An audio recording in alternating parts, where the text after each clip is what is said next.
My name is Brandon Mercado, and I'll be discussing the possibility of a border wall between America and Mexico. And the first border wall prototypes were released earlier this month. Here's a picture of them here. And these are said to be the walls that will stretch nearly the 2,000 miles of border that we share with Mexico.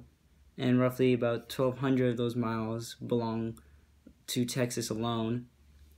And this we question whether or not it will be actually worth it in the end to build such a massive and such an expensive project. It's said to cost around $7 billion with $150 million on maintenance alone every year. And this is according to the Senate Democrats report published in the New York Times. But Deputy Commissioner of Customs and Border Protection, Ronald D. Vitillo, and you can see him here, he assures us that the wall is vitally important to the future of border security. And with border security, we have to talk about immigration, which sparked this conversation of this border wall. Roughly 11 million unauthorized immigrants live in the U.S. Ever since 2015, and Texas plus 5 other states accounts for 59% of those immigrants, and this is according to the Pew Research Center. And there are pros and cons that come with this building of a wall between Mexico and the U.S.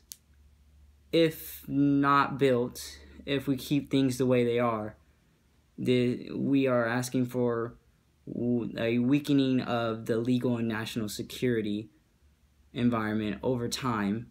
And this is worrisome to the U.S. government because this could allow criminals or even worse, terrorists to use the immigration problem that we have in the U.S. as cover. But on the other hand, as a pro, immigration adds value to the U.S. economy, since they do come over here to the U.S. in search of jobs and opportunity, and usually spend that money they make bettering the U.S. economy. This is all according to the Heritage Foundation. But with this issue, the winners and losers of this building of a wall is unclear. See, if built, the border will be more secure, but at a cost of $70 billion plus. And I don't know if the American taxpayers are willing to fund this project. And if not built, like I said before, it will continue. The immigration will continue to add value to the economy with less secure borders. But most likely, the issue of immigration will be pushed back under the covers to be discussed at a later date. But I believe that the security of the nation should be the top priority among the issues that we have to deal with today. But a wall may not be the answer.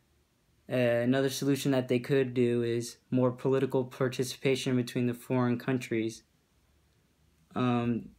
just to talk it out and to come up with possible solutions that will be less of an impact on the economy and the taxpayers' dollars, because the discussion of who's going to pay for it is still up in the air.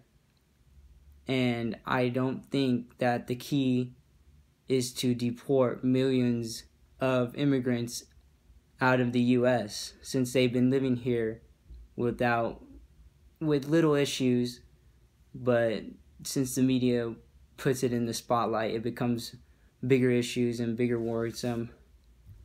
And to resolve that, they could make the process of becoming a citizen easier to obtain, to encourage the immigrants to take part in that and not have them risk their lives trying to get into the U.S. to better their future for their kids or for their families that they do it for.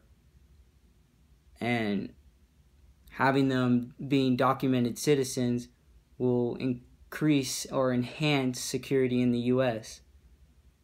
And I'm not sure what the actual answer is here.